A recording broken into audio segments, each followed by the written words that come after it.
So once again, I'm Dave Walensky. I've been in and around M&A for 20 years. And what we're going to talk about today is how to manage the stress of the job.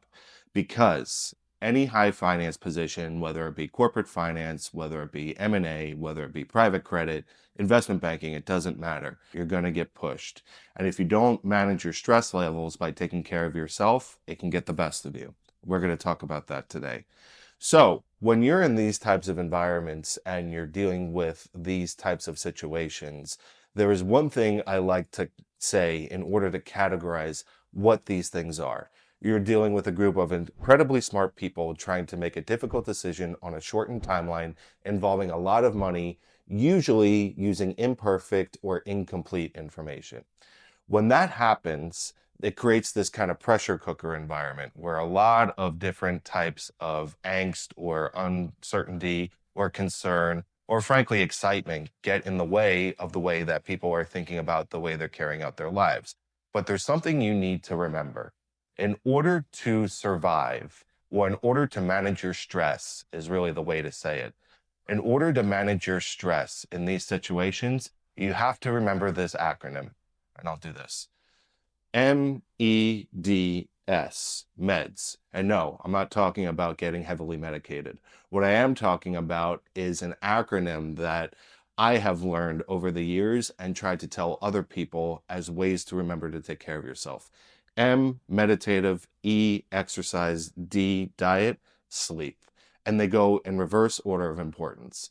Let's talk about them now. So when I first got into banking, it was in the early aughts. It was just after 9/11, and we still had troops that were in both Iraq and Afghanistan, Fallujah and Kabul, or Kabul, however you say that. Point being that when I was sitting there and going through the early days of my investment banking career, I realized that I had trouble getting to sleep. I was thinking about this email or what I needed to do tomorrow, or did I say this right? Did I do that right? And I tried to think about people in my network who are also in stressful situations and what their tricks were for sleeping. I emailed one of my friends who's a Marine to ask, hey, you're in the middle of a pretty stressful situation, right?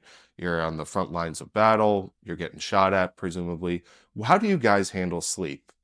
He wrote back and he said, one of the things that they train you in the Marines is called the military sleep method. It's a way to go to sleep efficiently such that you can effectively sleep when you need to. And he told me what they do. First of all, they lie on their back and they try to remain as still as possible.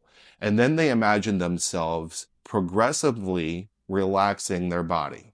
They start at the top of their head, relax their face, relax their jaw, relax their necks, etc., all the way down to their feet so that they feel their body almost seeming weightless at that time.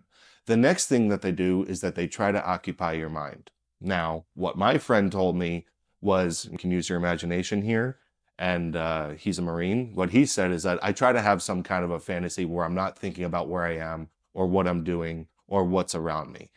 But there's other ways to do that. You could imagine yourself in a meadow. You can imagine yourself on a sailboat. Whatever would be a relaxing situation to you, that's something that you should do in order for you to find yourself getting to sleep faster, more efficiently, and sleeping when you need it. The other thing that I asked was I had some friends who were going into pre-med and going into their rotations as doctors for what's that called? Are you in the shot? Res. All right. As part of their residency, some of the ER doctors are expected to work 24-hour shifts. And I asked them, how do you handle that? Because that's also an intense situation where you have to sleep when you need it, but also how do you stay alert? They gave me an insight about sleep cycles. Sleep cycles typically go in 90 minutes. And they said that they were very efficient about the way that they slept and made sure that they didn't interrupt a cycle such that they were getting rested and feeling rested when they woke up. So what they meant by that is by sleep going around in 90-minute cycles. Typically, it is better to complete a cycle in order to feel more rested than to interrupt one and get more sleep. So as an example, it would be better to get, let's say, 3 hours of sleep compared to 4, or it'd be better to get 6 hours of sleep compared to 8. Why? Because it interrupts a cycle and you may not feel as rested when you wake up comparatively to when you went to sleep. By going through a complete sleep cycle and making sure that you are completing those cycles, you're able to feel more rested and get the type of sleep you need when you need to get it. That was a big part. The next one, diet. There's an old saying about in garbage out, right? So if you're not watching what you eat, what I took to was high protein, complex carbs, trying to avoid the different types of snacks that they put in the pantry around chips or sweets, things that may give you an immediate boost, but in the long term won't be producing for you that well. You have to be mindful about what you're putting in your body in order for the best things to come out of your body. Like that email that you write, it might take you a little bit more effort and think a little bit harder if you are running on chips and M&Ms and soda compared to good food that you're putting into your body, fruits, vegetables, etc. I'm not saying you can't have a cheeseburger when you want it. Have at it. As Anthony Bourdain said, once in a while, you just want a McDonald's cheeseburger, go for it. However, if you use that as the basis of your diet and not the exception, it will lead you to feeling more challenged and ultimately feeling more stressed when you're on the job. All of this has to do with managing stress and being able to handle the incredibly difficult situation of a bunch of smart people trying to make a difficult decision on a shortened timeline involving a lot of money, usually with imperfect or incomplete information. Next, E, exercise. One of the things I found out when I was in investment banking is that usually after around 9:30 at night, at some point, my managing directors, even my VPs, stopped responding to me. Things could wait till the morning.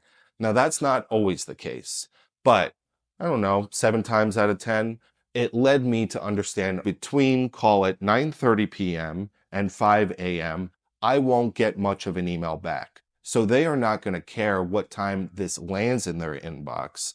I can just make sure that it's there for them in the morning, and I can effectively have a little bit of me time where I can flex around what it is that I want to do. So every night at 9:30 religiously, what I would do is I would stop what I was doing and I would go work out, usually for an hour. Sometimes I was lifting weights. In fact, 9 times out of 10, I was lifting weights. Sometimes I was doing something more cardio. I can't really stand a treadmill because I get bored, but I found different things like Muay Thai or different types of classes that I could take, ultimately providing a double release. In the Muay Thai case, I was like, stupid thing, whatever. At the same time, I was working out and getting that sense of release. And that brings us to M, meditative. Now, when people think about meditation, they often think about, I have to sit on a rug with candles lit all around me and om a bunch. That's not necessarily the case. You don't need to meditate in order to do something meditative. And something that is meditative is giving your mind a break, giving it a break. So in my exercise example, it was actually a dual path. I was doing something meditative while I was exercising. I was giving my mind a release. Now, some folks say that the way that they do different types of meditation is that they will sit in a chair, just close their eyes and be quiet, and picture a word in their head that gives their mind a chance to focus on something else that isn't causing the stress in their day. If you're in high finance and you choose that word to be like EBITDA or fees, I don't think that's going to be the best word, but there are different words that you can choose that have no association with anything else in your life that could be a stress enabler. Maybe something like birdhouse or light bulb. The point is that you are giving your mind a chance to release from the thing that's causing the stressor. And simply taking 10 or 20 minutes can make a major difference in your day. I still do it today.